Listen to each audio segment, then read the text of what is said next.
First meeting of this, and it's just tickled to see how many people are so excited about our hearings, and they are hearings. There's no voting going on, so it's all informational purposes, and so we're wide open. One thing I do want to mention to our senators, if you have some questions that you did not have a chance to ask yesterday, or you've thought about some things during the night or something like that, please let us know, and we'll get to the appropriate person for them to be answered, because like I said, this is total informational purposes, so y'all keep that in mind.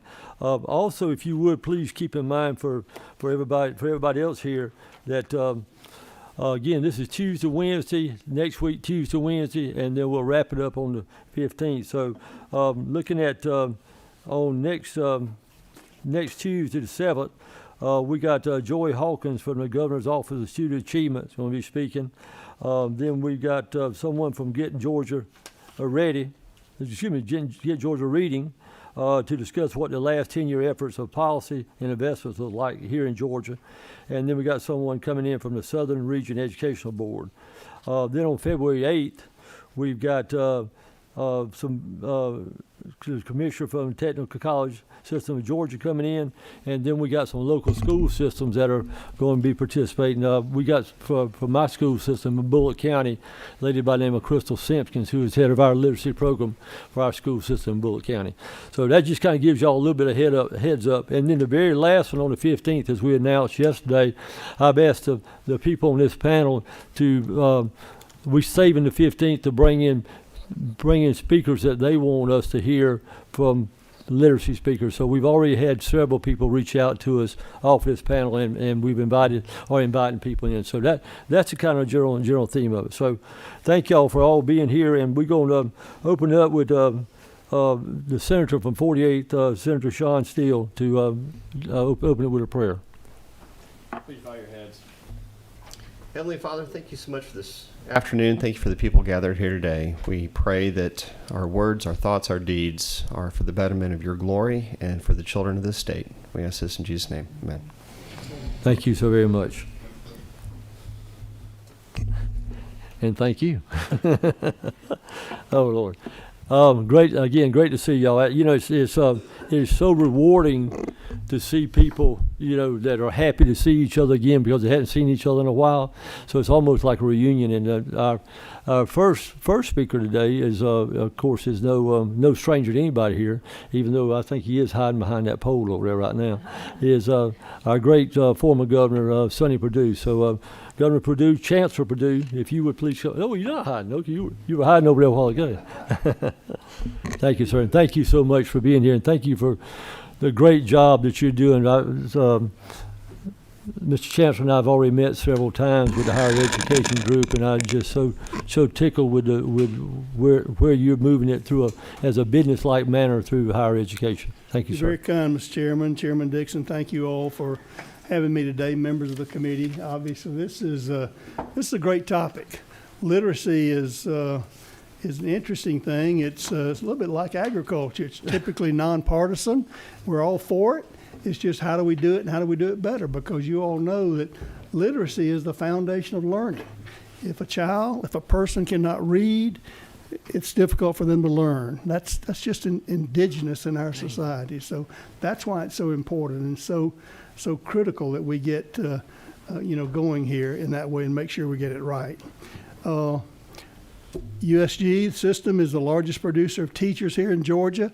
Out of our 26 institutions, 21 have education preparation programs, 19 of those in elementary education. And enrollments in those schools, you all know the need for teachers and nurses. And the good news is enrollments have continued to increase in these education departments and colleges throughout our system. Here's another example that shows you that education consultants and salespeople are very good. They make a lot of money. We've got 65 different reading programs used in elementary schools throughout Georgia. At least 44 different programs used to prepare teachers to teach reading in Georgia. And the multitude of those programs, most of them are inconsistent and frankly don't use a lot of evidence-based science of the teaching reading in that regard. And They're not backed by evidence-based practices, which is part of the problem. But they've been in systems being used, and they're challenged in that regard. And I don't know, many of you may have learned in the whole language area. I'm older than you all. I was in the phonetics area. Exactly. But many of you may have gone through school when whole language is coming out. And what we're trying to talk about is the evidence base. Most all of our experts in education recognize now that the phonetics, the phenom type of education for teaching reading is the foundation, and that's what we're in Discovery. This was an interesting survey, you might imagine. I imagine many of you have the same perception. It's a little busy slide, but on the left-hand side, it's the reading preparedness of school district leaders and teachers that way. And then on the right-hand side, these are our consumers on the left-hand side, and these are our faculty and administrators on the right-hand side. Obviously, green is good, and blue is better, but you can see we've got a real dichotomy of opinion there of whether we're doing a good job or not. And this is where we started digging into it at USG when I started hearing from superintendents about how disappointed they were in the teachers that we were preparing for them to teach kids to read. And that bothered me because that's our business. If we're not in that business, if we can't teach teachers how to teach kids to read, we need to fold up and go to Walmart or something in that way. And I'm serious about that. That's a fundamental kind of thing. So that's when we started digging into this issue. The good news is when I started talking to our presidents, who I asked them to talk to their deans of education and all this, where's the disconnect? And what they told me is their schools and deans of education, their department chairs, were following the accreditation from the Professional Standards Commission. You know, we've got a PSC here in the state that sets the standards and the regulation regarding teacher preparation and certification. And that's where they told me. That's when I invited Matt Arthur to come together and to let's talk about that and you know look at what our standards really say. What are we expecting in that regard? And what I found is that how many of we're asking questions like how many of the professional standards rules align with the International Literacy Association, the Dyslexia Association when it comes to teacher preparation. The sad news is not many, and we got some statistics we can share with you that show some of the sad performances there that have happened. How do our preparation rules align with evidence-based practices? So we have begun a collaborative task force with the Professional Standards Commission to sort of align those with the best evidence-based practices in reading, so we can do this. Got a little anecdote story. Talking about the different evidence-based. When our son was entering the second grade, Mary had to actually homeschool for a year.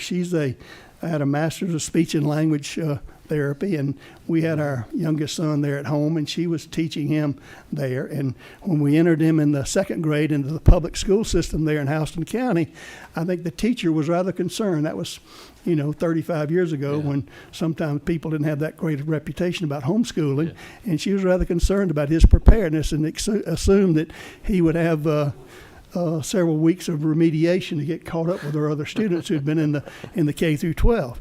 Mary tried to assuage her of that problem, of that issue, and tell him that she'd been teaching and he could really read and he would do that. So it was kind of funny. After about 2 weeks, had another conference with a teacher, Ms. Reynolds, and she said, "That boy can read."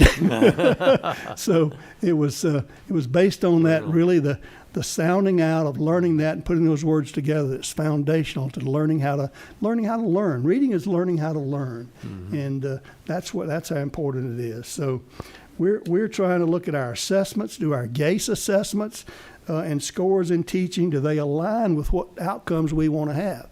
I'm disappointed to tell you, not necessarily. In fact, I'm told that our teacher can pass the GACE test without getting any of the reading questions correct in that regard. Now, those are things that we need to realign for the outcomes. Would you mind repeating that again? Yes, I'm told that our teacher preparation in the GACE test cannot get any of those questions about reading correctly and still pass the test in that regard. So you may have seen the story about Mississippi. You know, we used to laugh about Mississippi kind of dragging along everything else. They've moved from 49th, I think 26 in reading literacy since 2013, when their state did these standards aligned with how to do that. So we are committed at the University System of Georgia to get our teacher preparation programs in conjunction with the Georgia Professional Standards Commission to make sure that we are teaching the best evidence-based programs in regards to the teacher preparation. Wow. In order to do that, to do those. So our goals here, as I was kind of talking through that slide there, but that's just what I was talking about at that point there. Do our assessments and scores, do they really measure an educator's knowledge of evidence-based practices? And that's the sad results that we found in that regard. So what are we going to do about it? I can tell you what our goals are, is to absolutely make sure that our university system's education preparation programs reflect the best evidence-based practices to teach reading at all levels. That's the foundation. If our teachers can't teach those programs, you won't improve literacy. As I said, as the largest provider of teachers in our K through 12 system across the state, we take that responsibility really seriously. And obviously, our goal is to increase reading proficiency across all grade levels. You all know the NAEP scores probably better than I do about what's happened here. When you talk about only a third of our Georgia students are proficient at the third or the fourth grade in reading, folks, we can do better. And I'm committed that we will do better. We're going to do better, obviously, from the standpoint of teacher preparation in our colleges of education across our university system in that regard, making sure that we're using the best science-based, evidence-based methods, pedagogy of teaching teachers how to teach kids to read. It's that important, and that's how strongly we feel about that, Mr. Chairman. Be happy to answer any questions. Any questions? I know we do. Which number? Six. Oh, yeah. Yep. Thank you, Chancellor Perdue, for being with us. I'm a sender parent from DeKalb County.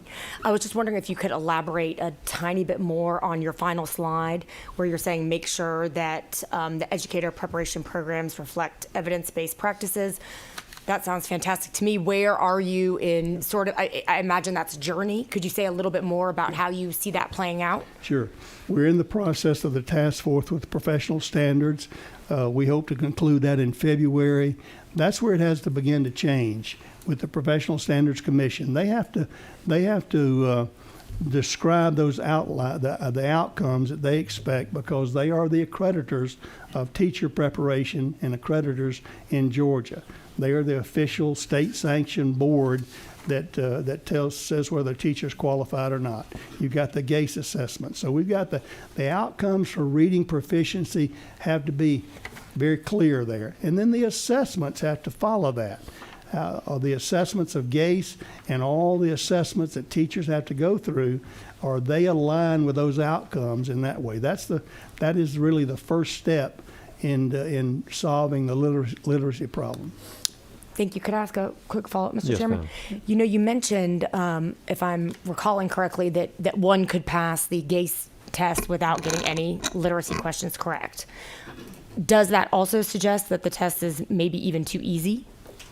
Not necessarily. I think, again, it suggests that there's not enough focus on literacy and reading, evidence-based reading in that assessment in that regard. I think the questions are somewhat limited. I believe there are like 2 questions maybe on there regarding evidence-based reading.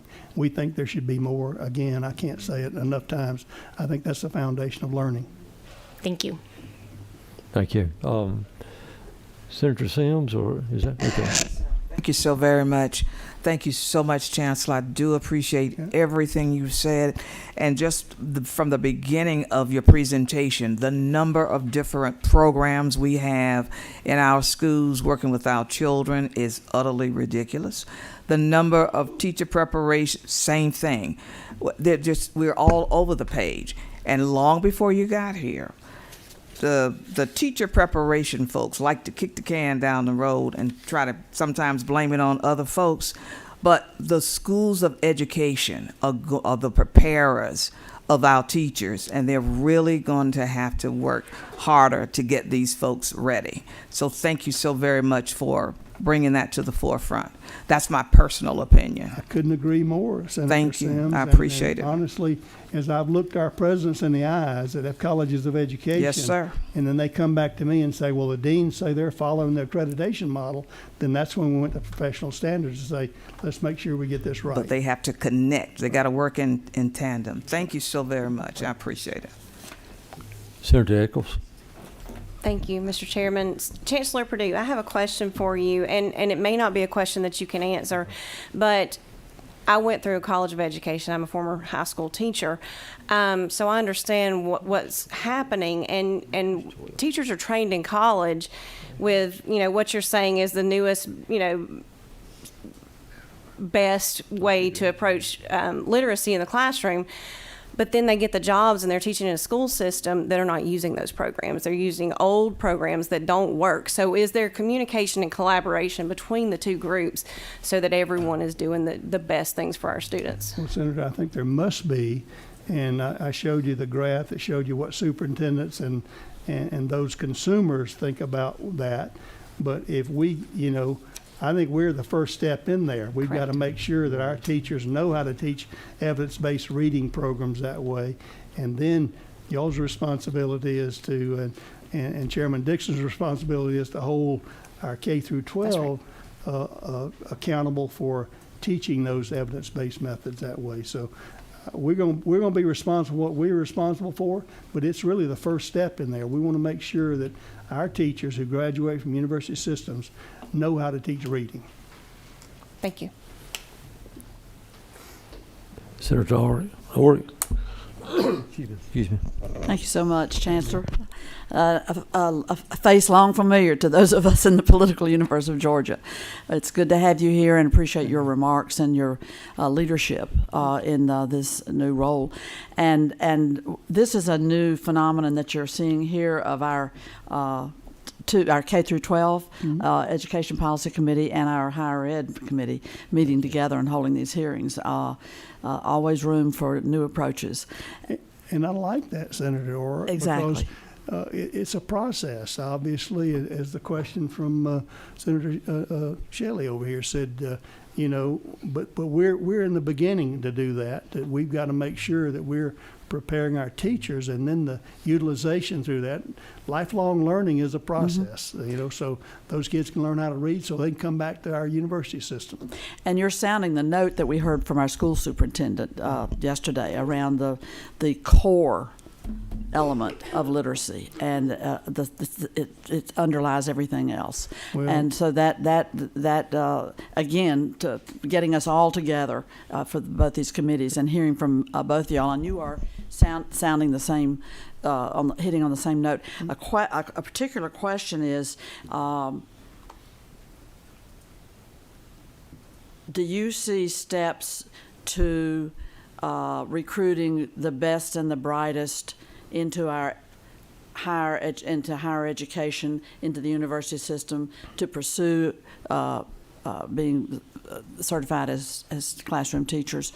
Because that, I don't know if that's part of the landscape that you're looking as you take some of what's going on with the university system. Well, it is, and we need more, and we need better. And obviously, I showed you a slide where the growth of our education has been there, because we need teachers. Superintendents all over the state are hollering for teachers that way. Right. There's some bridge programs that are taking.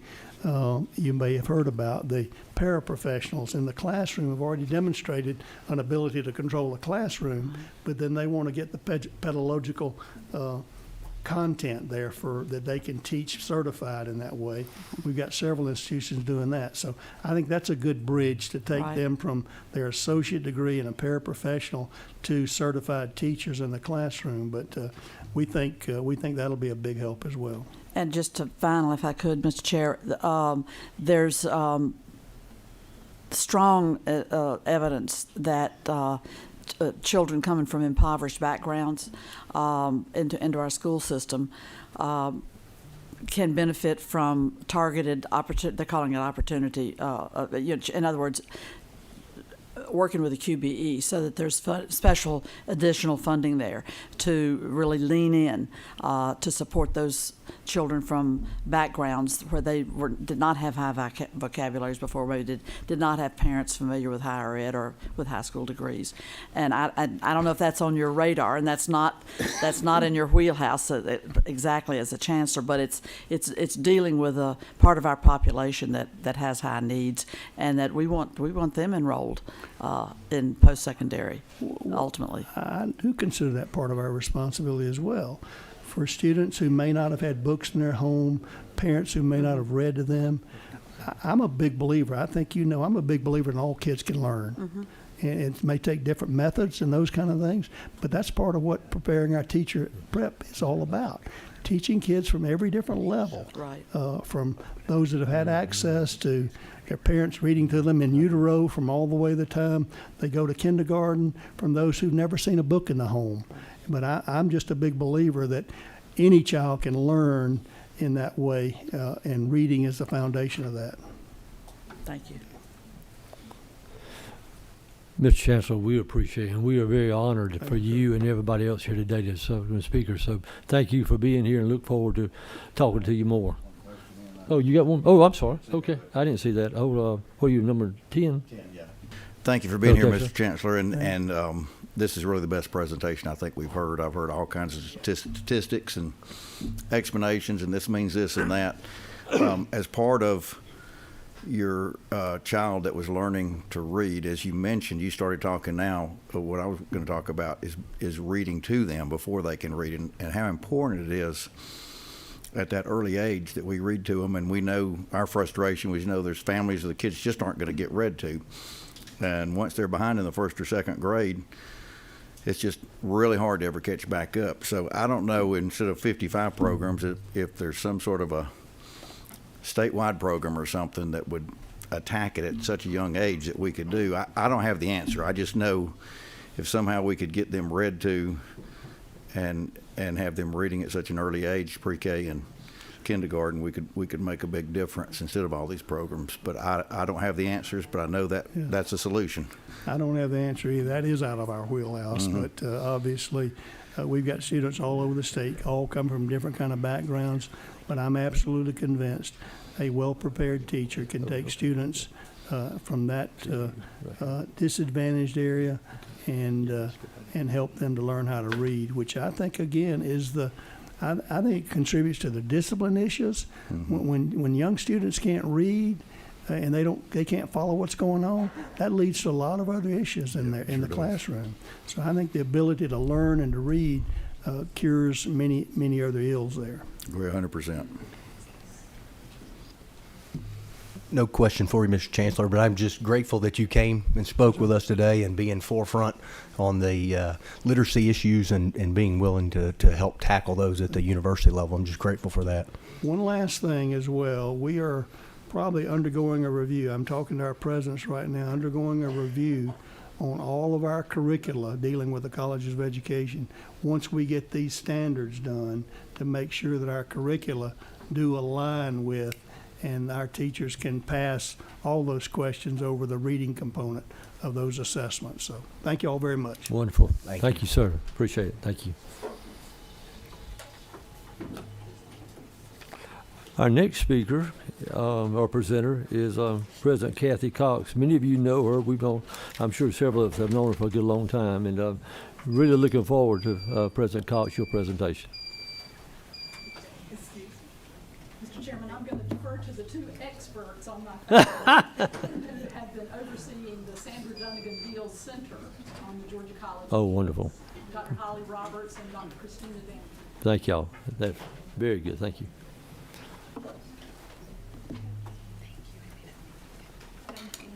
So if y'all will, when you sit down, would y'all please reintroduce yourselves to the group?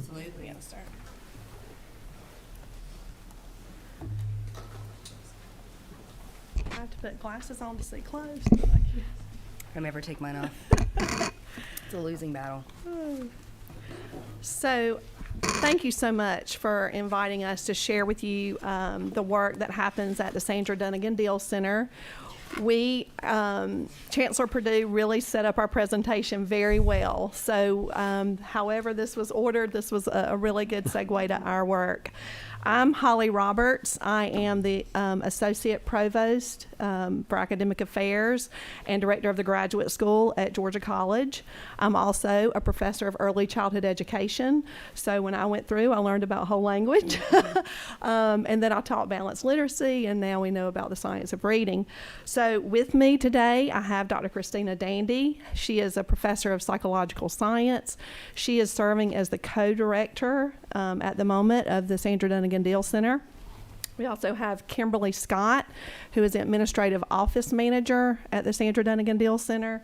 And then we have Dean Joseph Peters. He is the Dean of the College of Education at Georgia College, and he's also a governing board member of the Deal Center, and he's serving in the interim as the co-director of the center. We also have our board chair, Amy Jacobs, who is also here. So we'll start with, we have the clicker here? Okay. So I don't know if you know this, but today is a very special day. Today is Sandra Dunnigan Deal's birthday. Oh, wow. So it's a very good day. We, President Cox, Dr. Dandy, and I started our day reading to children this morning in honor of her birthday. So the family had requested that of individuals across the state. So in her memory and in her honor, we were reading this morning to 3- and 4-year-olds, and I think 1st and 2nd grade students. So our hope is that the work that we're doing at the Deal Center and how we go about bringing our vision and mission to life really honor the care, compassion, and passion of Mrs. Deal and her belief that every child and adult should experience the joy and love of reading. So our vision is at the Sandra Dunnigan Deal Center. We were founded in 2017 by the Governor's Office and the General Assembly.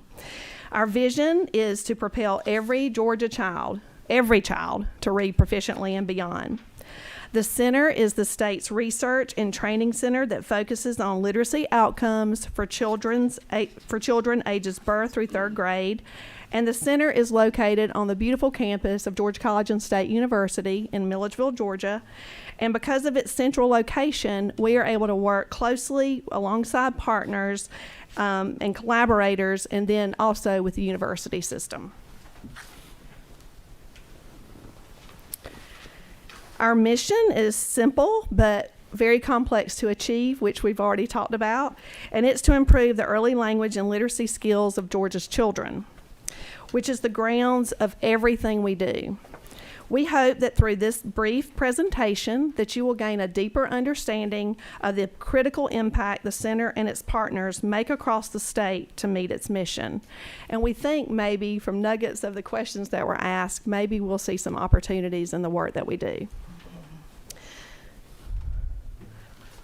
Ultimately, the quest of the Deal Center is to embed evidence-based practices for early language and literacy development and align the delivery of these practices with the organizations working with children from birth to age 8, because these practices have demonstrated the potential to change children's lives and trajectories.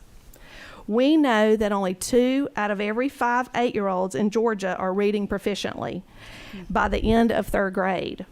So the Deal Center works to improve the foundation of early language and literacy to ensure that all 3rd graders are ready and able to confidently proceed to the 4th grade and, of course, beyond. So how do we meet our statewide vision and mission? We organize our work in 3 vital areas: research, professional learning, and community outreach. The research we do, we conduct our own research, and we also support others in the field to find sustainable and scalable solutions within their own communities. Professional learning, we provide research-based professional learning for individuals and organizations who work with children from birth to age 8. For our community outreach, we award grants to various statewide partners to support early language and literacy research and professional learning at the community and state level. So therefore, in doing those things, we are Georgia's research and training facility for the development and for the advancement of early language and literacy development. The work of the Deal Center entails professional learning for the adults who are raising and working with our children, research to study whether the Deal Center quality improvement process is working, and engagement at the community level. At the Deal Center, we focus on improvement rather than just program adoption. Therefore, any scale up for improvement must be informed by research to benefit children. We aim to close the research to practice gap that seems to plague the adoption of evidence-based practices. The outcome of this work is to improve the quality of early language and literacy training so that educators, daycare workers, healthcare and behavioral health professionals, grassroots community organizations, parents and caregivers have the appropriate knowledge and skills needed to propel all children to read. Currently, we are focused on transforming the early literacy training for the infant, toddler, and early childhood workforce so their impact can truly make a difference. So at this point, I'll turn it over to Dr. Dandy to share more about the research initiatives that we're doing to do this. Thank you, Dr. Roberts. I'm going to use the clicker. So the work of the Deal Center is grounded in evidence-based practices, which the Chancellor mentioned a couple times throughout his presentation and the importance of that. And so that's the objective, balanced, and responsible use of current research and the best available data to guide policy and decisions to improve outcomes, specifically in this case, reading proficiency. And so with that in mind, I want to anchor the next portion of our presentation, providing some of the research that guides our own practices at the center and that of our community partners. And so in 2020, only 55% of Georgia families were reading to children age 6 and under 4 times a week or more. That's equivalent to about 331,000 children who are not being read to 4 times a week or more. It's a lot of children. And so learning to read begins in the home. The Chancellor mentioned that earlier. And plasticity and rapid brain development in the early years, especially birth through age 3, make it particularly critical for reading to occur at this time point in their life and introduce literary experiences at that time point. And so we know, in terms of the benefits of reading to children, research shows us that success in reading is contingent on linking print to speech. So again, reading is really important, reading to your children. And so the benefits of reading include facilitating early language and literacy development, encouraging vocabulary development. It builds positive attitudes towards reading and strengthens emotional ties with caregivers. Outside of just teaching the basics of literacy and vocabulary, it also fosters social emotional development, especially empathy and self-esteem. Thanks, Holly. Mm-hmm.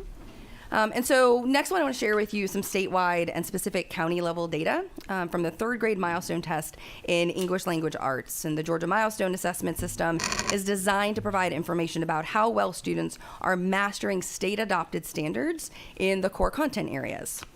And so what we're looking at here is percentage of 3rd grade students who meet the criteria of beginning, developing, proficient, and then distinguished learners in English language arts. 3rd grade is an important stage for children in terms of reading development. We know that children who are not reading at grade level by the end of 3rd grade are 4 times more likely to drop out of high school. Wow. And so I want to draw your attention to 2 lines in particular in this graph. The first is the red line near the top of the graph indicating beginning readers. And so if a child is rated as a beginning learner on the ELA test, that means the child did not demonstrate grade level appropriate knowledge in reading. So they're not reading at grade level. Mm-hmm. As of 2021, that accounts for close to 40% of children. The second line to notice is the light blue line near the top of the graph, and that indicates proficient learners. The quest of our center is to ensure reading proficiency, and only about 25% of students meet this criteria statewide. And so I'm going to break down some of the statewide ELA scores for students at each of these learning levels, starting with beginner, which is what we're looking at here. And in addition to state level data, I've included 2 specific Georgia counties to represent southern and northern sectors of the state. So we're looking at Bullock and Gwinnett County. And I show this really just to highlight that we can gather county-specific data for any county across Georgia. And so beginning learners are children who, again, don't demonstrate proficiency at grade level. They need additional academic support.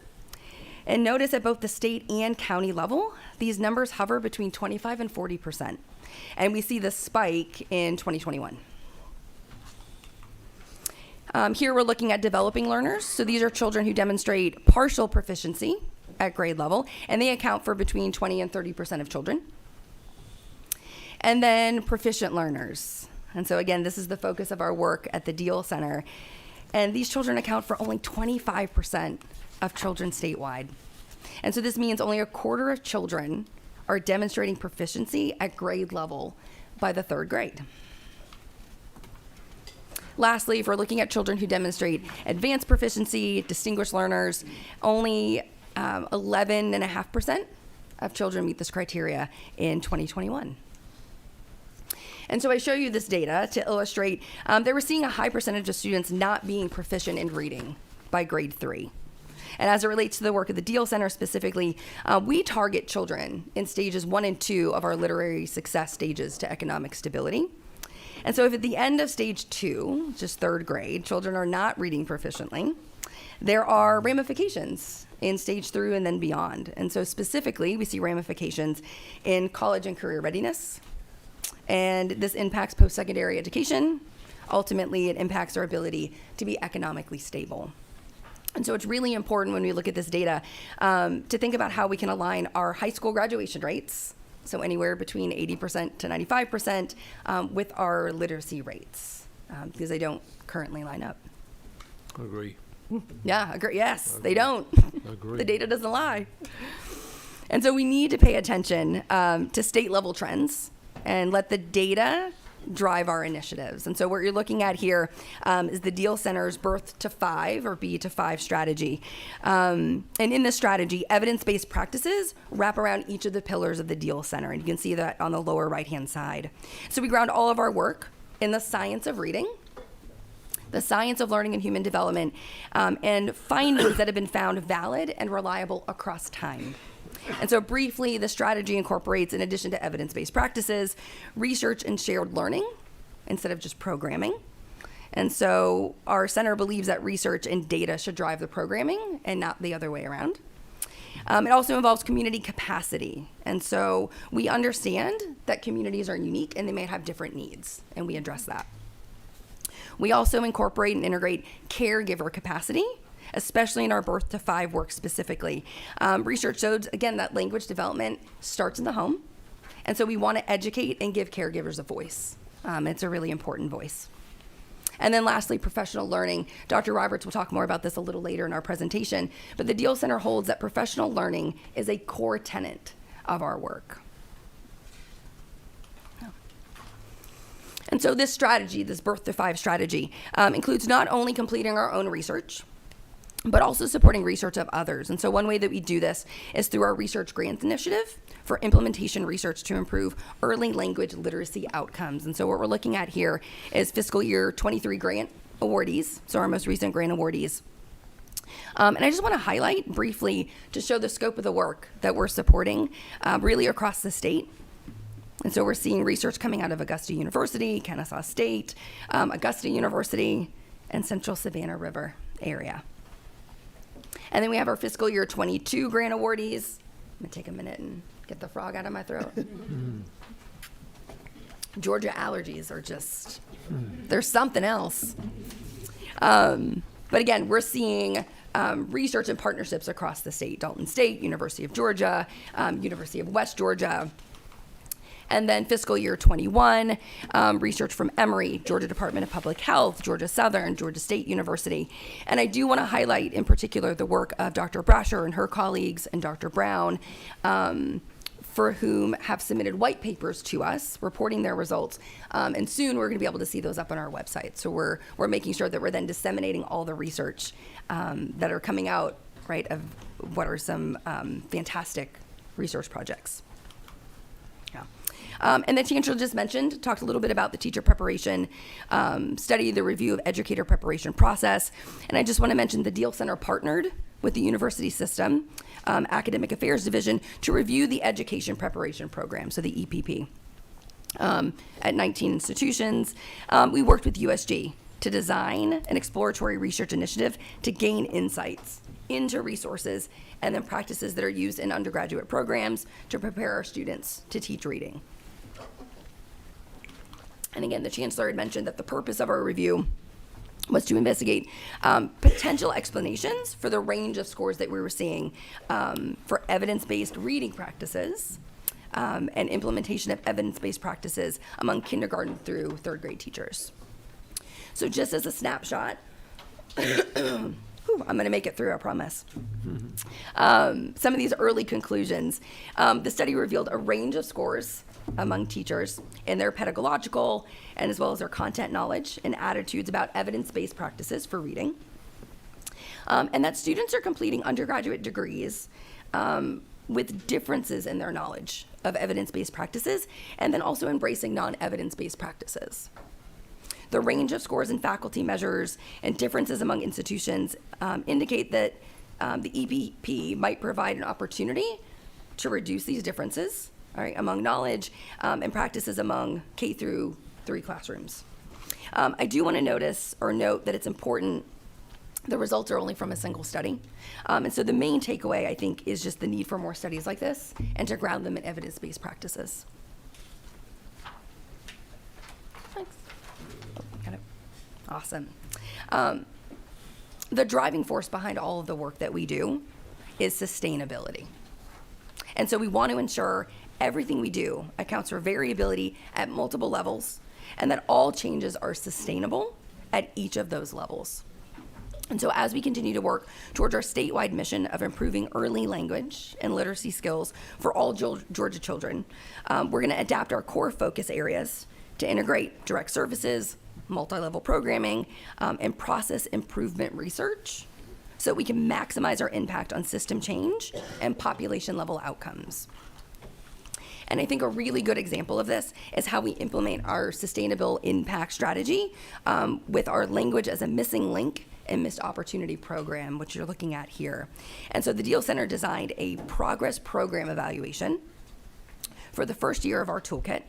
And this provides professional development for individuals, practitioners, policymakers, and institutions to produce a proactive approach that employs language as a well-being indicator. And so you can see the dates of our professional development sessions and our current sample size. So you can see the impact that we've currently made. The toolkit is a perfect example of all 3 of the center's core functional areas that Dr. Roberts talked about in research, professional learning, and community outreach. And so this type of outreach is particularly crucial in light of periods of social isolation that we've had stemming from the pandemic. And so on the research side of things, the purpose of our evaluations of the toolkit is to collect data, to monitor progress of the toolkit, and to answer research questions about self-efficacy and implementing the skills learned from the toolkit, right? So we have people going in and working with children confidently, right, and competently after reviewing the toolkit. And so the hope is that we can scale to having previous participants educate new individuals in their community. Mentorship can maintain stability and sustainability of the toolkit. And lastly, we encourage community outreach also by providing access to the basics programming through collective impact grants. And you can see the last 3 years of our impact grants here. The basics training encompasses what experts find important to facilitate cognitive and then social emotional development for children birth through age 3. And again, we're focusing on evidence-based practices. And so I'm going to hand it back over to Dr. Roberts, probably just in time, to share our work. Ooh, I did it. Bless my heart. Oh, my goodness. I'm going to drink my water. She'll talk about professional developments. I'll have some more cough drops. You powered through. Ooh, I did Thank it. you. Thank you. Thank you. And if you can also, through the croakiness, hear passion in the work Yes. that's being Yes. done. Okay, I'm going to share a little bit more about the professional learning that happens as a result of the Deal Center. So in the areas of research, professional learning, and community engagement, they're all woven together. So we couldn't separate one without the other. So that's really the secret sauce of the Deal Center. In addition to the professional learning that we were just talking about with the basics, the Deal Center provides virtual learning series, which was a positive result of the pandemic, moving everything onto a virtual platform so we could reach more people. So as you can see, over the last 3 years, we have hosted 22 workshops with over 2,000 attendees with topics like dyslexia and reading difficulties, reading fluency, understanding, assessing, and developing this essential skill, re-engaging Georgia students and teachers after a crisis, and phonemic awareness, the missing piece. And we make these all available on our website for anyone who would like to have them. You may note there's a decrease in workshops, and we are dealing with that because of capacity issues and with staff transition.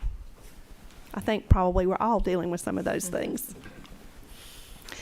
So we know that systemic change, which is really what we're talking about, change requires with cross-sector collaborations. I know the conversation with Chancellor Perdue, like what about the school system? What about the families that I think Senator Huffstetler brought up? So it's cross-sector collaborations, and especially when we think about the development of language and literacy in young children. There's no one-stop shop, which I think is what we've probably tried to do. The Deal Center collaborates with multiple stakeholders to make a collective impact across the state.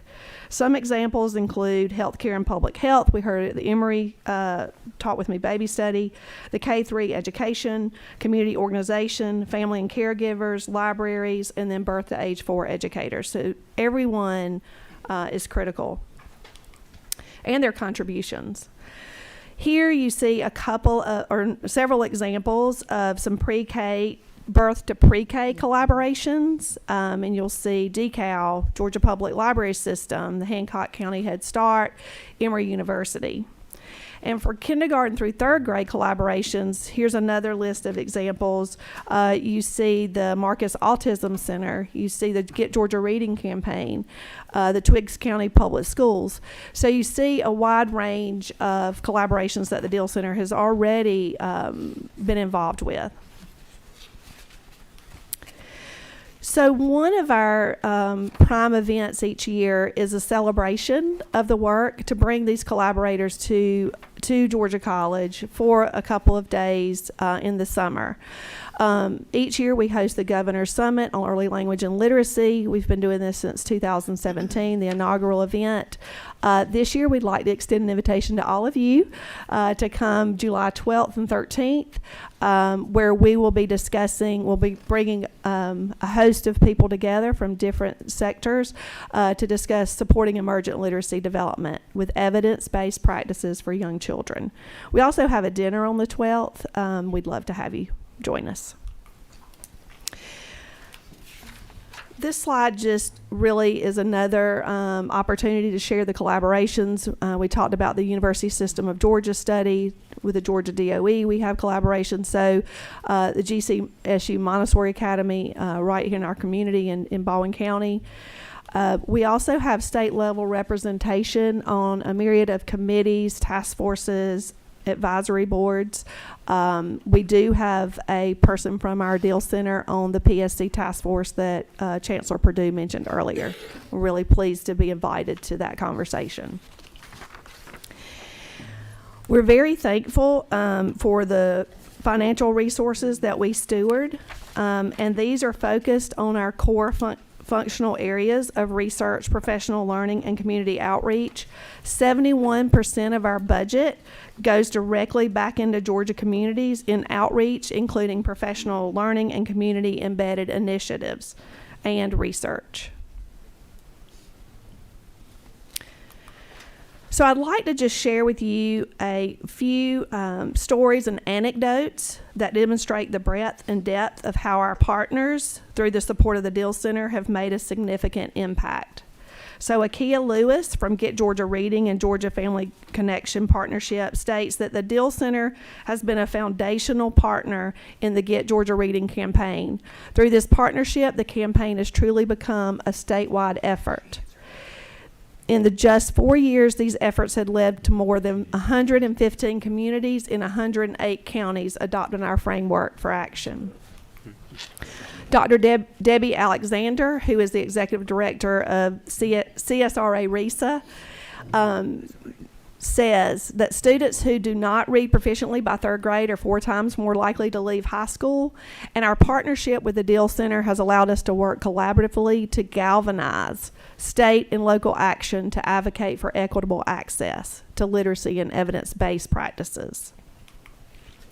Zoe Myers from the Cook County Family Connection states that our partnership with the Deal Center expanded and strengthened the collaborative system that helps us make a difference in the lives of young children. And the Cook County Collaborative partnered with the local school system, and they implemented the Baby Hornets Initiative, which connects families into the pre-K pipeline. Imagine that. Now we're talking about a pipeline into pre-K. Partners with the Children's Library in the poorest neighborhood of their county, lobby libraries, and getting books in the hands of families and children through drive-through events, doorstep deliveries, and book distributions. And then Dr. Susan Brasher and Dr. Jennifer Staple-Wax from Emory University and the research they are doing with the Talk With Me Baby training for pre-licensure nursing programs, where they have impacted 240 pre-licensure nurses. Future opportunities that we believe exist are, we're doing great work. We think there's a lot more work to be done, obviously. So we have continued to fund and disseminate critical research in the area of language and literacy development, focusing on the implementation of evidence-based practices. The Deal Center has the ability to lead and support efforts to improve literacy across the state and provide evaluations and research of the implementation of these strategies. The Deal Center is well positioned to serve as the state's hub to coordinate, to collaborate, and connect all of the literacy initiatives that are occurring around the state. And to further sustain and scale this work, we could use additional programming, as we mentioned earlier, and that the center is structured in a way that this could happen. We could make this happen. So we feel like that's really an opportunity for the center. We would love for you to contact us, visit us, ask us, send additional, if you want additional information. We do have, also we have social media that we'd love for you to tap into. But thank you again for this opportunity. Thank y'all so much. We'll take 2 questions in respect for the other presenters later on. So anybody, center parent, which number? Oh, okay. Yes, ma'am. So the decision of curriculum is a local decision, right? Local school boards choose their own curriculum. I have observed new superintendents coming in and just out with the old and in with their new favorite. So do you see yourselves in a role of being able to evaluate all the curriculum that is used in the local school district statewide, look for some evidence-based seal of approval or something, and advise if you find weaknesses? Touch it. Yeah. Well, I said advise. Well, technical I think assistance. I do agree. Exactly what you're saying is part of the problem, that there is no review or efficacy of the work that's being done, or the implementation of almost like boxed curriculum. My hope is that we would prevent the work we could do would prevent the need to purchase some of these things for a quick fix versus more a systemic change by providing real evidence-based practices that are built around the science of reading and learning, how a child learns. So honestly, if I had to answer that question right this second, I wouldn't want to utilize our resources to run around evaluating boxed curriculum sets that are sold from curriculum companies. I would suggest really thoughtfully creating curriculum that we know has long-term sustainable impact. Okay, thank you. Is that fair? Yes, that's fair. And I think we're well positioned to provide the evidence-based data in the hopes that if they're educated on it, they won't need the box.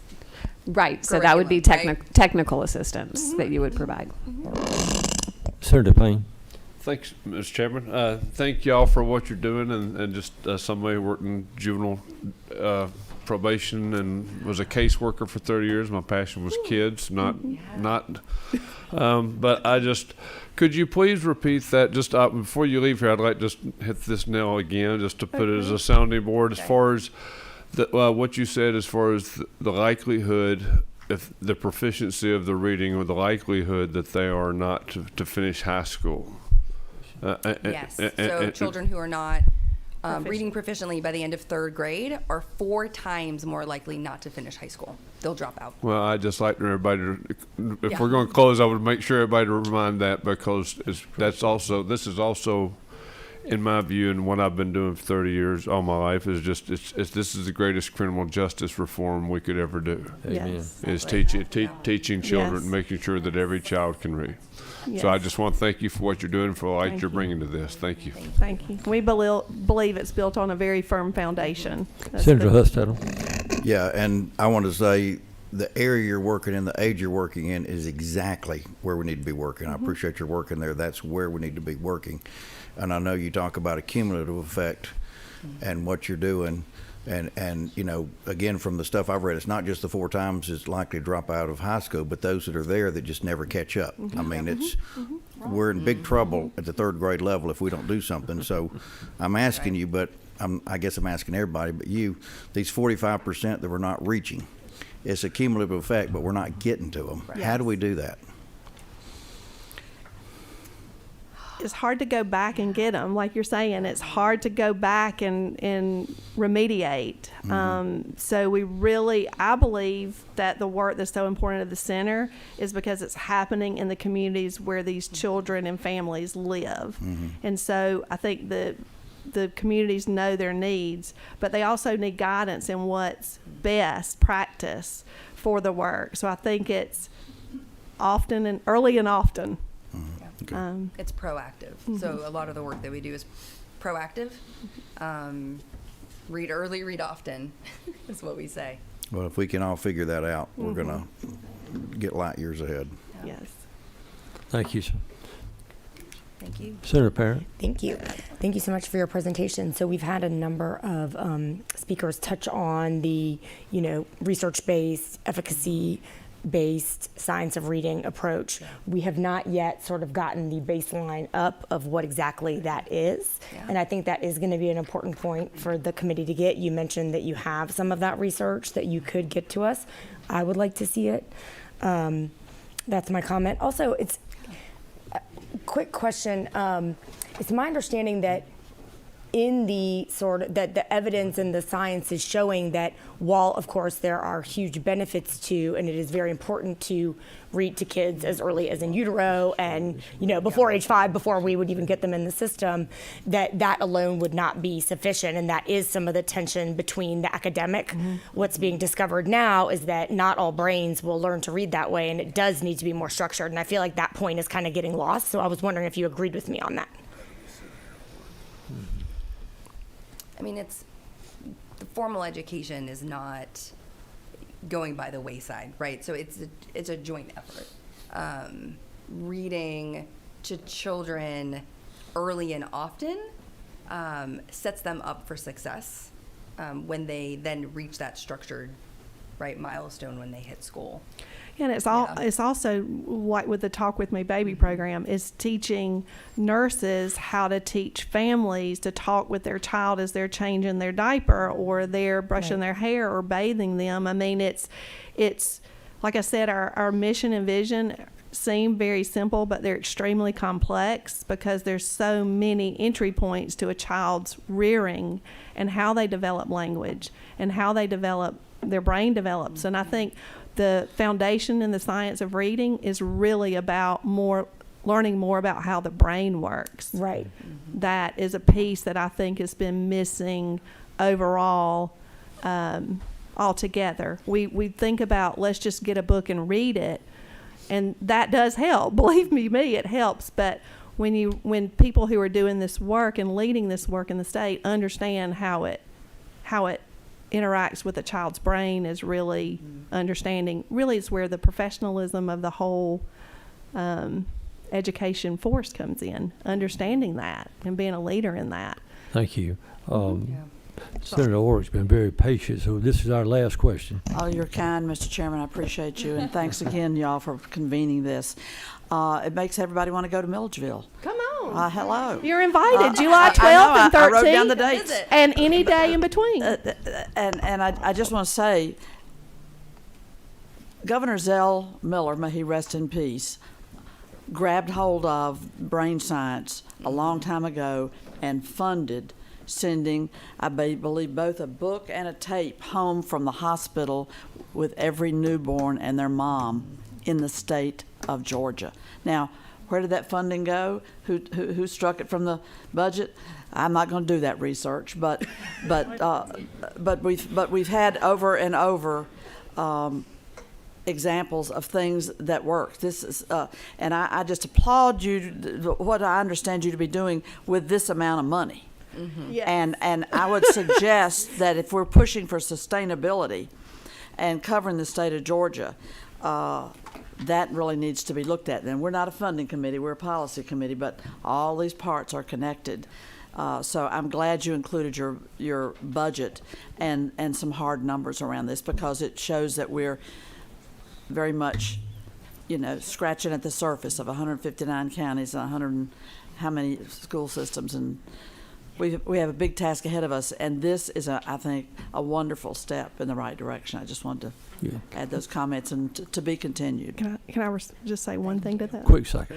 I'd just like to say thank you very much. And yes, the funding that we were able to do this year is because we had unfilled positions. So the funding that went out into research and programming, if we fill our position, it was redirected from operating to the work. So if we fill our positions, we won't have that much. So you bring up a good point. Thank y'all for being here. Thank y'all.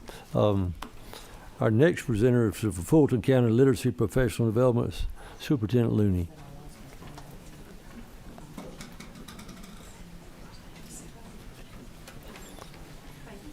Oh, thank y'all. It was great. Nobody wants to be in the hot seat with you. Superintendent, nobody wants to be in the hot seat. Good afternoon, Chairman, members of the distinguished committee. Thank you for the opportunity to present to you today. My name is Dr. Mike Looney. I'm the superintendent of Fulton County Schools. On June 19th, I will complete my 4th year in Fulton, 3 of which involved COVID. I will say that during my first year, we experienced fairly significant reading gains, and I'm glad to report that our data does not run parallel to what was reported earlier. Our students have actually gained the ground back that they lost during COVID, and so we are on the right track. I bring with me 2 very intelligent and smart individuals. They're going to get into the details of the presentation, but I want to give you some good news. I want to give you an example of our determination to make change on this very important topic. And then finally, I want to leave you with a sense of urgency, because we can no longer wait and have new cohorts of kindergarten students come through our system, not only in Fulton, but across the state, and leave them behind somehow in some way, because we're not doing what we know to do. With that being said, when we faced the COVID pandemic, we made a determination as a result of our school board's governance and determination to do something transformational despite the challenges that we were facing. So we did a very heavy and intentional investment in the area of reading. We actually took the resources that we're using in schools and we collected them all from classrooms across the district. We have been engaged in a 2-year training process for every language arts teacher, kindergarten through 12th grade in the district. Every administrator, even the superintendent, is going through the training. Our board members have been participating in training. Why are we doing that? Because we know what the evidence, we know what the research says. They actually have MRIs of what happens to the brain when children read. We know what areas of the brain function and don't function when everything is working properly or not. And so we know exactly what to do. We no longer have to reinvent the wheel in every single district and in every single classroom across the state. We know what to do. What we need to have is the resolve to do what works and not what's comfortable to us as adults. Somebody mentioned earlier, what is the science of reading? There are 5 big essential components to the science of reading. First is phonological awareness, the sounds that we make in our language. Next is phonics, turning those sounds into print through letters, connecting those things. Fluency, learning to read with enough speed, not speed reading, but learning to read with enough speed that you can focus on comprehending the text that you're reading. Because what happens in the brain with an MRI is if you're so focused on decoding the word, you don't have the capacity in your brain to focus on comprehending. Next is vocabulary. Some of our students come to school with 10,000 word deficits. For whatever reason, their parents didn't read to them, they weren't talked to. All of those things are variables. But the fact of the matter is, we know that we have to focus on vocabulary development, and there are 2 different types of vocabulary development: oral vocabulary development and print. And we have to focus on both of those. And then finally, the whole reason we do this work is so that students can comprehend what it is they are reading. Ladies and gentlemen, I would submit to you, I've spent my entire educational career focused on literacy. And here's what I know. Every single one of those components are not new. We've known this for the last 20 years as a country. Some states have done better jobs than others of implementing these strategies, but we know that these are the essential elements based on evidence, based on research, based on science. These are the things we have to do. Each one of those components is necessary for students to learn to read. But each individual component by itself is insufficient to get the job done. So what we have done as education institutions, public and private, higher ed and not, is we've focused on specific parts or components of these 5. We focused wholly through whole language on reading comprehension. We've focused wholly on just the phonics portion of the reading and forgot all about comprehension. We focused on phonics and comprehension, but we completely left out the fact that students have to have oral vocabulary to understand the words that they're reading and learning. So we have to focus on all of those things. Here's what we did in Fulton County Schools. I met with all the regional superintendents in the metro region. We represent about 50% of the students in the state. Oh, wow. And the truth of it is, if we can make a regional impact, we would forever transform the state assessment results in the area of literacy. There's been a little bit of change in the leadership in some of our districts. So it's hard to maintain positive direction when there's a lot of turmoil and change. But the fact of the matter is, we all are working in some way or another towards the science of reading implementation. Some are doing it better than others. Some are doing it different. We've chosen our pathway. We've encouraged others to join us. I think there's an opportunity to build synergy across the region, perhaps across the state, having labs or centers of excellence so that other folks can come and learn. We have talked to, met with, visited national reading experts from across the country, because we don't know everything. We are continuously learning. And then finally, we have focused on building community support through our organizations. Our preschool programs, our daycare centers, parent universities where our parents are learning about these 5 essential elements of reading. Why? Because we have to have a sense of urgency for tomorrow's kindergartners. We can no longer let time go by. Time is our enemy if we're going to significantly make a difference. With that being said, I'd like to introduce my 2 local experts. Cliff Jones is the Chief Academic Officer for the Fulton County School District, and Dr. Jima Whitaker is his deputy. Ladies and gentlemen. Thank you. Thank you. Chairman, distinguished senators, Cliff Yes. Jones. That's my vision setter, Dr. Mike Looney and the Board of Education in Fulton County Schools. I'm the vision carrier, right? And so when I talk to different districts, and I was meeting with 5 Metro just yesterday, I asked them to imagine one number, and that one single number was this. What percentage of your 3rd graders are reading at or above grade level? And how do we stand in that gap? Because we know science tells us 95% of all 3rd graders can. And so in Fulton County, I didn't hide my number. 72%. We're not there. We've got work to do. As a state, we're at 64%. And what is that barrier? There's many. Dr. Looney hit on some of them. But one is, and you heard from Chancellor Perdue earlier, is our teacher preparation programs. And we've taken this head on in Fulton County Schools. And we've said, we understand that the teachers that we're recruiting and we're hiring, only 51% of those teachers have basis in the science of reading. So we've stepped into that gap, and we've created and bought our own program to ensure that we're teaching the science of reading. Dr. Looney mentioned it, but just imagine your superintendent, your chief academic officer, and by the way, I'm a former high school guy, right? There's somebody amongst you all that I was their high school principal, their son's high school principal, right? I didn't know anything about early literacy until I got a boss who was a vision setter. And so for this to take this on and to lead through this and to take this on in terms of our kids, that's our commitment in Fulton County Schools, and here's how we did it. We did it through a once-in-a-lifetime infusion of money, ESSER 3. But it was more than that, because money doesn't make the mission. Right. Right. What we decided to do is create an Every Child Reads campaign that Dr. Jima Whitaker will talk about in a second, that goes through the complexities of what it takes to do the single most important yet hard thing that we do in education, and that is teach a child to read, create the conditions to do so. So $90 million of our $168 million was set aside for the Every Child Reads campaign. You want to talk about transformation, but also responsibility that goes along with that. And that infusion of money allowed us to do a number of things. But foremost, it allowed us to put literacy at the forefront. When you look at an organization with a singleness of purpose that says we want to make sure that we give representation between those students between 72% and 95%, and we take that on, and they have names. They have opportunities. And that's what we did as a district, and Dr. Whitaker will tell you how. Well, good afternoon, Chairman and also Senators. Thank you so much for this opportunity.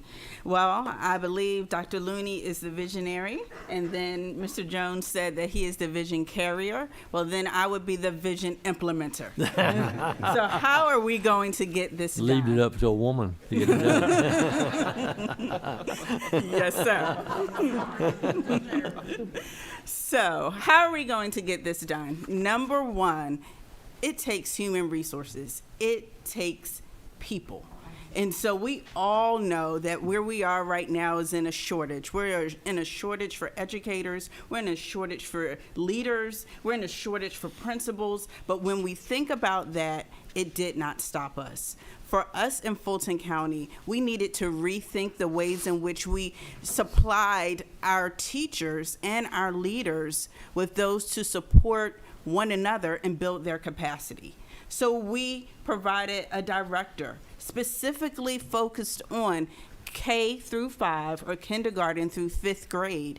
And this one person, as a former principal, said, I have the credibility, I have taught children to read, I have taught teachers how to teach children how to read, and I am here to make sure this leadership in this system is in place for our district. We also, at the behest of Dr. Looney, said every school will have a K through 2, kindergarten through 2nd grade literacy coach. What does that literacy coach do? That literacy coach does a few things. Number one, they go into classrooms and they model the best practices around the science of reading. Number two, they observe the teachers teaching those best practices. And number three, they go back and provide them feedback. But we realize that cannot be the only focus for these K-2 coaches. Those coaches also have to teach. In order to model, the best place that can happen is in the classroom with the students that are actually in need. And so it was very important for us to focus on the human capital. Number two, letters. So I am wearing my letters pen, and you may wonder, what does it mean? If it spells letters, she might be missing a couple letters. But no, that means their language, the actual essential system of skills so that we can teach children how to read. So this is a program, it's actually the professional learning, and it takes 2 years, actually 80 hours of professional learning to earn this pen and letters. But it is based in the science of reading. It really goes fully into all of what you've heard today, from the brain development, for the 5 pillars of reading, understanding when a child does not know how to read, what is that next step? What is that threshold for that learning? And gives you the basic practices so that you know what to do. But that capacity building, that professional learning, yes, that was a big ticket item from our ESSER 3 funding. And it's critical that we have that sustainability in our district so that when that money does run out, and we know that it will, that we are still able to maintain that capacity building organization. Additionally, we have to have resources. A lot of that ESSER 3 money really went into the resources, the curriculum, the textbooks, the supplemental resources that are in the hands of our educators from kindergarten really all the way through 12th grade. One of the things we learned through our letters learning is that it's no one silver bullet, no one textbook, no one publisher, no one anything is going to be that one tool that is going to help the teacher teach the child how to read. So in our district, through our textbook adoption, we actually adopted according to pillar. So all of the pillars that Dr. Looney referenced earlier, and it's 5 of them, the teachers have the tools and they are becoming experts in implementing the tool with the pillar. That is critical. And all of the other things that you see on this slide are really the systems and also the structures. I know that Mr. Jones referenced the fact that we have to create the conditions for learning. We are creating the conditions for the learning when we have small group instruction, when we have an environment where our teachers have a kidney bean table so they can understand and connect with the students just around the table. And understand, I was an elementary teacher. I started my career in Fulton County teaching elementary students how to read. And by far, this has been the greatest journey and opportunity to see that every child in Fulton County does know how to read, definitely by 3rd grade. Questions? We open up to questions.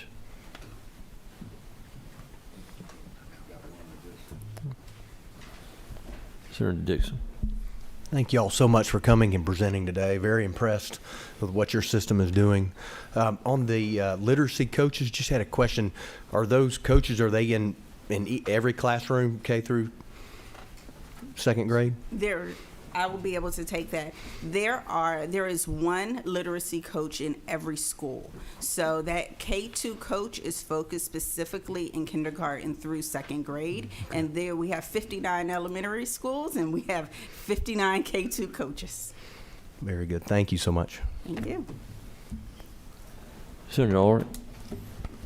Thank you. As a fellow Fulton Countian,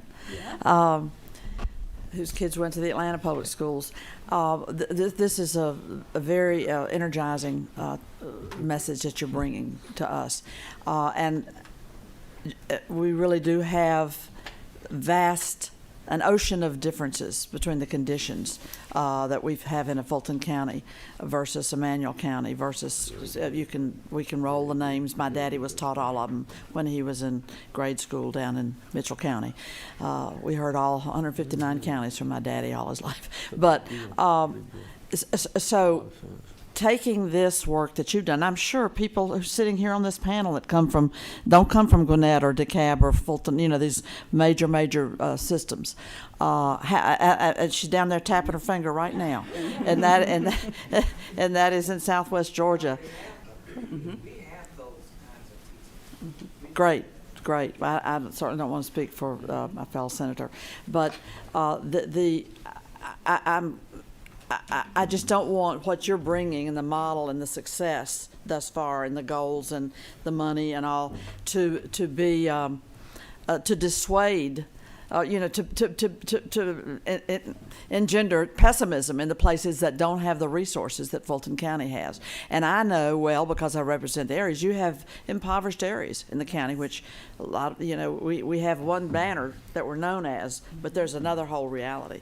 And so are you seeing this impact in the the schools with the children with the least opportunities and Yes. coming from impoverished communities and impoverished families? That's where we've got to see the breakthroughs and Yes, maybe Senator, turn the spotlight on that. I agree totally, and yes. So prior to this role, I was the area superintendent for the 30 schools in what you would say is traditionally the marginalized portion of our district. And so the transformational change was underway before, but the pandemic really did make a hit, and we know that it did.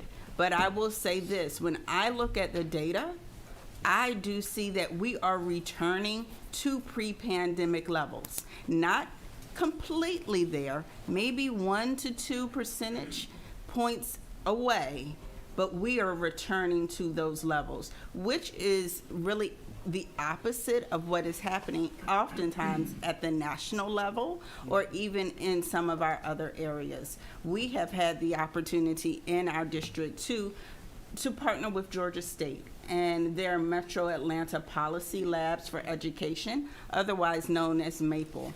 And MAPLE has conducted multiple studies utilizing Fulton's data. In comparison, we're comparing the growth not only between Fulton, but the other metro districts, as well as Fulton and within Fulton. And so I know the differences, and I'm here to tell you that we are making a difference with those differences. Thank you, ma'am. Senator Sims? Just very quick. The very first thing you heard the superintendent say was leadership. He said he took the exact same courses or course of study that his teachers, his leaders from his different schools, he did it. So that's what gives the success that we need in this state. It's the leadership that you get from those buildings, from the building level outward. Well, upward. Yes. Upward and then outward.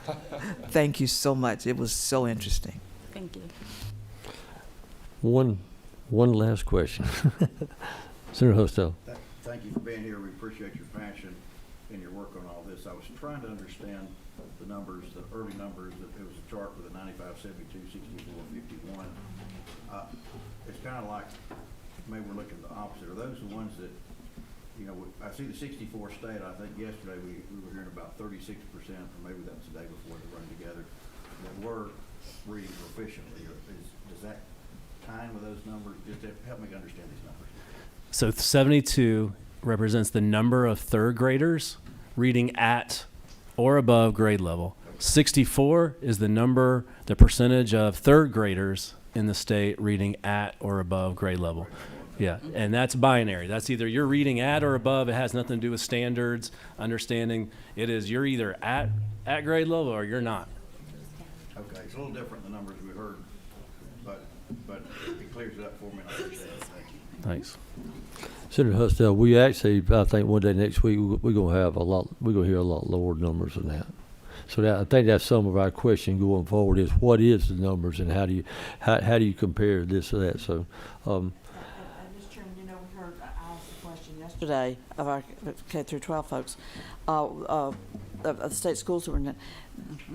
These testing of students, there's only English language testing. Are you all doing multiple language testing when they're taking Milestone or any of these? You're just doing English, and so that is leaving out a whole that is disadvantaging a whole section of the student body for whom English is not their first language, and only 19 states are still doing that.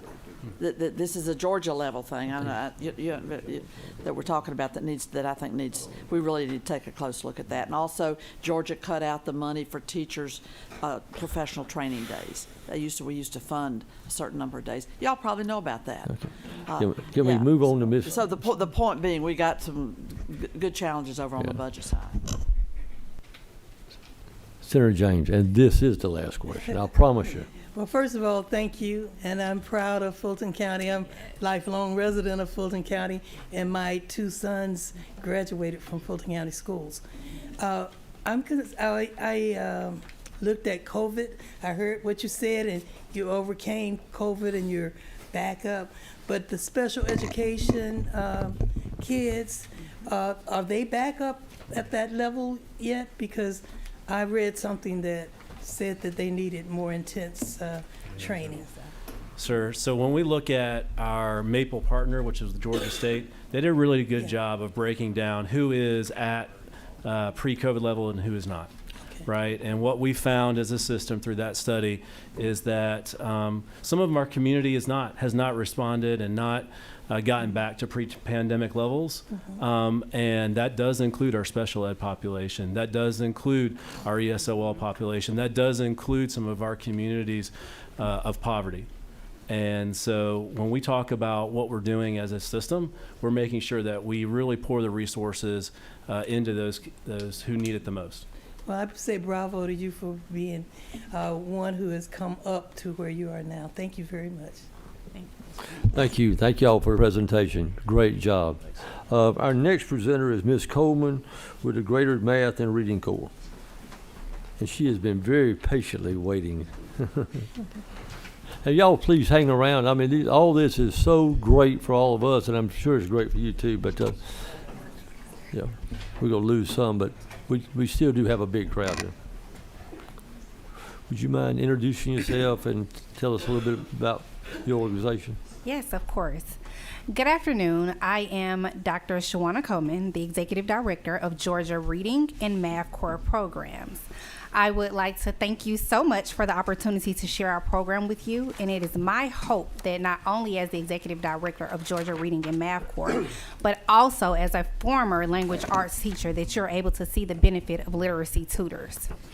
Our programs are educational tutoring programs provided by AMPAC, which is a national nonprofit that leverages AmeriCorps members as tutors, promoting math and reading proficiency for kindergarten through 8th grade students, and ultimately a potential organic educator pipeline.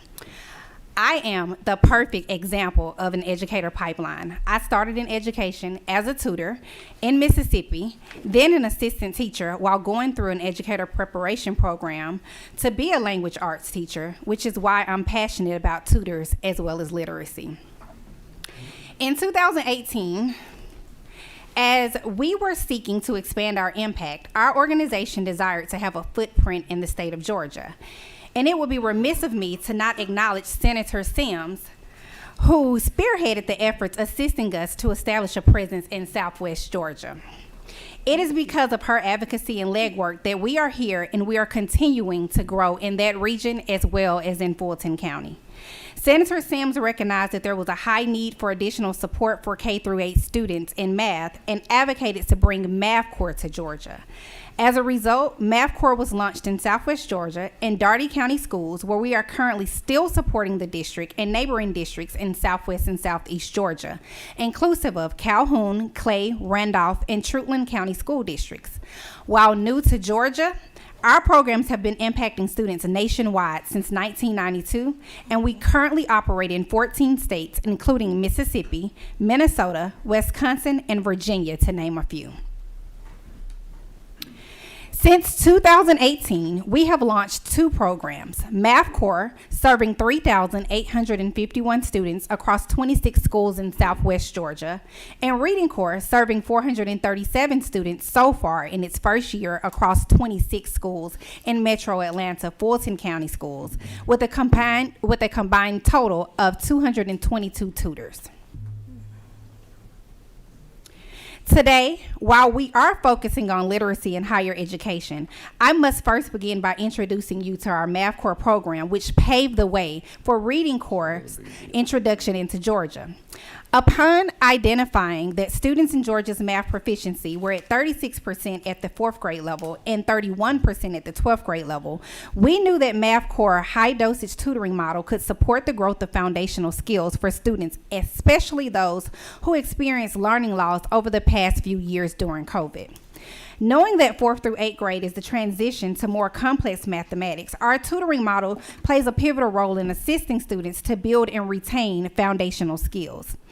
Providing that effective high-dosage tutoring during the early years helps to increase proficiency in later grades, ultimately leading to a decrease in the difficulty of completing high school. And we've definitely heard that again earlier today. Our program, much like the Reading Corps program, increases students' proficiency with our outcomes being measured by the percentage of students who meet or exceed weekly targeted growth rates. Our model blends people power with the science of what works to not only provide interventions, but to build skills critical for long-term success. Our program is widely supported in best practice guides as our tutors use a sequential and mastery-oriented approach in which students progress through concepts at their own speed. We don't just push them along just because it's time to move on. We allow them to move at their own speed. Our models have proven to be highly effective for high-need populations, with participants dramatically outperforming peers regardless of their poverty level, initial scores, or their location. Our data shows that K through 3 students supported by Math Corps caught up more than a grade level in one school year, with an average gain of 1.35 times the target growth. This data depicts that the interventions are effective across urban, suburban, and rural locations serving all demographics. Last year alone, Georgia Math Corps served 999 students from K through 8 in Southwest Georgia. Our data shows that among 4th through 8th grade students, 77% of them saw measurable increases in their math skills, and amongst K through 3 students, a remarkable 95% saw significant gains. This led us to exploring launching Reading Corps in Georgia. After 4 years of successful impact in Georgia with Math Corps, on the heels of literacy being a high-level focus, we partnered with Fulton County Schools to launch Reading Corps in fall of 2022. This program also offers a high-dosage tutoring model that is tailored to students' ages, their milestone targets, and subject matters. I should note, as Chancellor Perdue mentioned earlier, Reading Corps is one of the programs used in Mississippi's Jackson Public Schools that help with improving their literacy. They also use letters, which is something that Fulton County just talked about that they use as well. So our 2 programs together, that with letters and Reading Corps, definitely helps to move the needle. With Reading Corps, tutors implement a one-on-one or 1-to-2 student-tutor ratio, providing 20 minutes of tutoring each day in a pull-out model 5 days a week for K through 3 students. This suits those younger students who may have lower reading confidence. Our Reading Corps intervention is also research-based, and it is proven to improve the reading skills and outcomes of high-need students, with research supporting the use of our interventions, including reading fluency, phonological awareness, and language and vocabulary. Although it is in its first year in Georgia, Reading Corps is not a new program. It has been validated by several external evaluations, such as NORC at the University of Chicago, and is recognized by Proven Tutoring, and has been successfully scaled in 13 additional states. We have helped over 300,000 students become more proficient readers by 3rd grade since launching in 2003. And after just 5 months of implementation, I am pleased to say that Fulton County Schools has already committed to a continued partnership for the 23-24 school year, which speaks volumes about impact within a short time frame from August to December when they committed to next school year. Reading Corps applies the latest research on reading intervention strategies to help children read by the end of 3rd grade. It combines the people power of AmeriCorps with the science of how children learn to read. It is an evidence-based intervention program providing literacy instruction to high-need children in elementary school settings. Any students that are not yet working at grade level are also eligible for the program, and that's including students that may be receiving other services.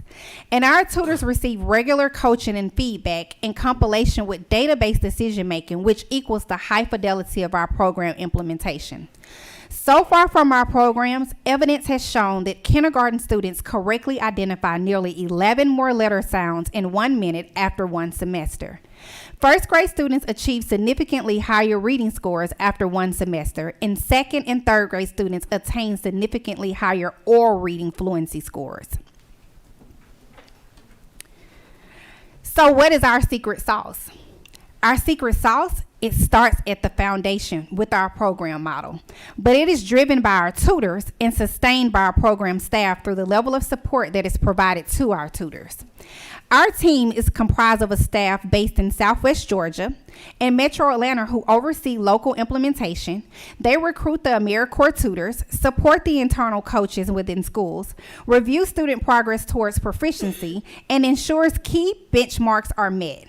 This shows that we do not just place tutors after training them. We also support them throughout the year during the school day and consistently monitor their progress and fidelity of implementation in partnership with our school staff.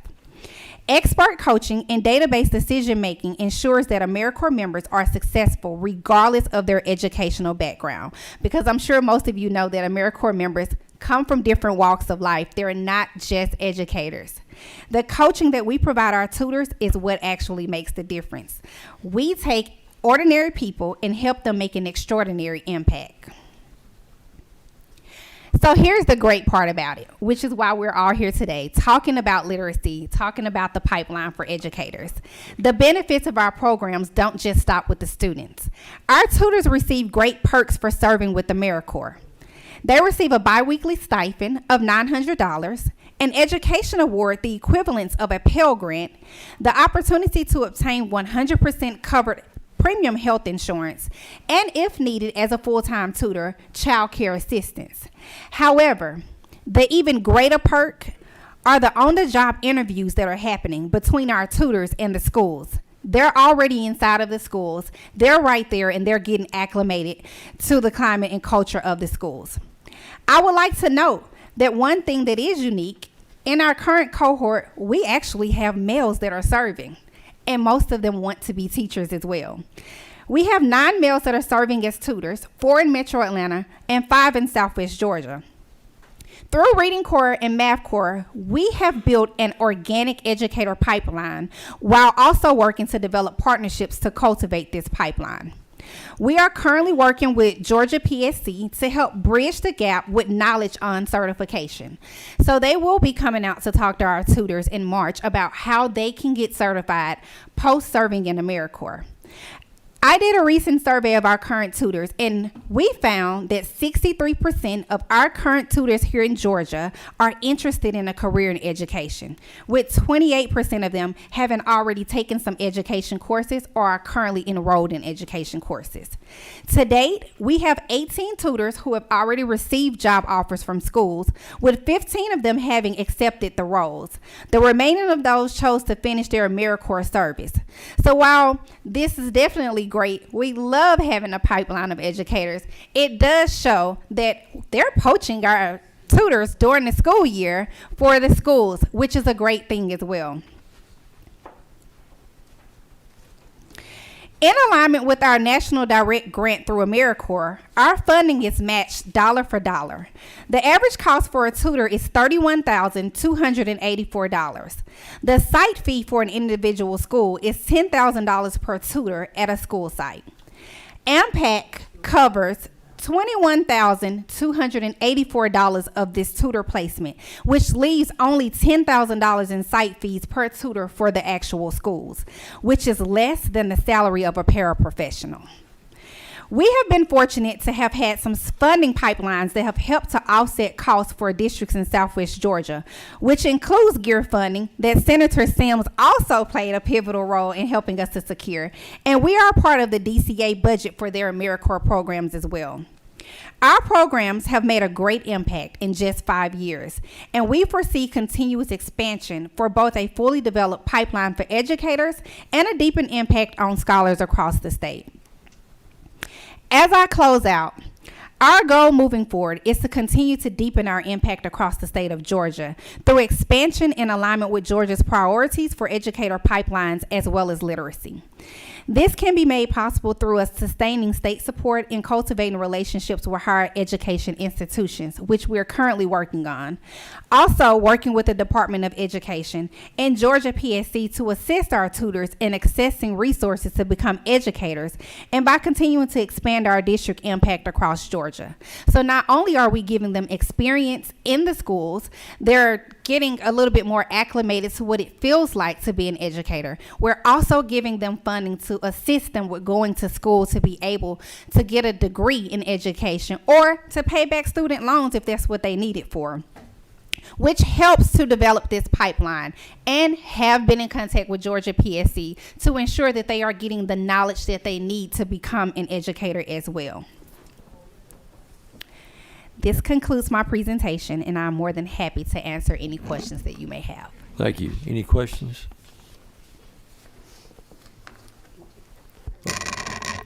Oh, Senator Sims. Thank you so very much for the presentation. Colleagues, if you see Irene Mon or Melody Debussy, please thank them for allowing us to have access to this program. A few years ago, they brought it to us, and immediately we said yes. So without their help, it would not have been not be in South Georgia today or in Fulton County. And finally, rural and urban have what? Met. And they're making a difference, and we appreciate it so much. So Irene, thank you so much. And to Melody as well. Thank you. Thank you. Oh, Senator Burns. Thank you for the presentation. I appreciate the input, and I appreciate the involvement. Tell us about your tutors and where you find them and how you prepare them, and then how do you put them in Southwest Georgia or in Metro, and give us a little bit of insight there. Awesome. That is a great question. So as far as our tutors, our recruitment phase starts with the schools and with the districts, because we want them to be comfortable with who is coming inside of their schools.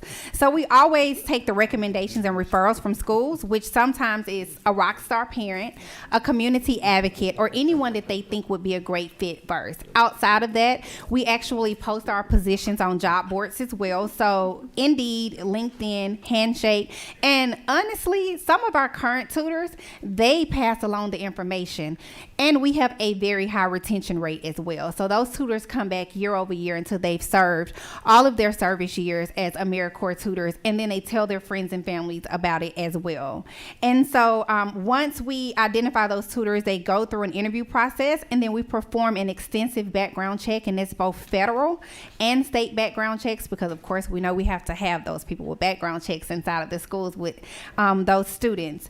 And after they are there, they're placed in cohorts, and our cohorts start in August, in October, and in January. And so the October and January starts are if we have to backfill positions, or if we had positions that were not already filled, or if we have a new district that's coming on, or in Fulton County's case this past year, they added additional schools once we got started. So that's why those cohorts start in October and in January. Once they're in the cohorts, they have 2 weeks of rigorous training, and it's called Institute. There, they are learning about AmeriCorps and AmeriCorps history. They're also learning about the program, and then our staff is monitoring their progress and performing auras and fidelity checks on them to ensure that they are ready to engage with those students.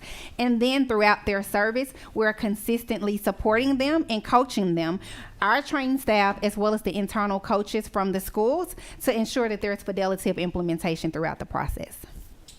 I'm happy to hear that, following Mr. Chairman, I'm happy to hear that many of your tutors choose to go into education. And that's a tremendous asset. That's a tremendous pipeline of individuals who work with students, who understand the challenges, and who have a passion to continue in that role. So the more we get into your program, the more we can maybe encourage to consider education as a lifelong profession. Definitely. I definitely agree with what you're saying. And I think it also helps that they're, like you said, they're in the schools, they're seeing how it actually operates, and they're getting that extra stipend for the Pell Grant to help them go back to school. I would like to note that some of them that were surveyed actually already have degrees, and they were just trying to figure out, how do I get licensed? Which is why Irene played a big part in me connecting with the Georgia Professional Standards Commission for them to be able to come out and host some workshops to talk to our tutors. Senator Dixon. Hey, thank you so much for coming today. You've given us so much good information. Excited that you are expanding in Georgia. And selfishly, how do you expand into other school districts? That is a great question. And I'm so happy that you asked it. So actually expansion efforts right now, I have had meetings with different superintendents, just different people from the leadership staff in different school districts.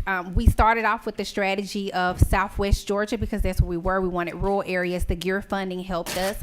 And then Letters in Fulton County made that perfect marriage for us. So that's how we ended up in Fulton County. Outside of that, we're reaching out to districts. I was just at the Gale conference, so I got an opportunity to talk to a lot of districts there. And then just sometimes word of mouth, but we are boots on the ground, always looking to engage with more districts in every opportunity possible. And again, Irene has played a great role in assisting us with having conversations with different districts as well.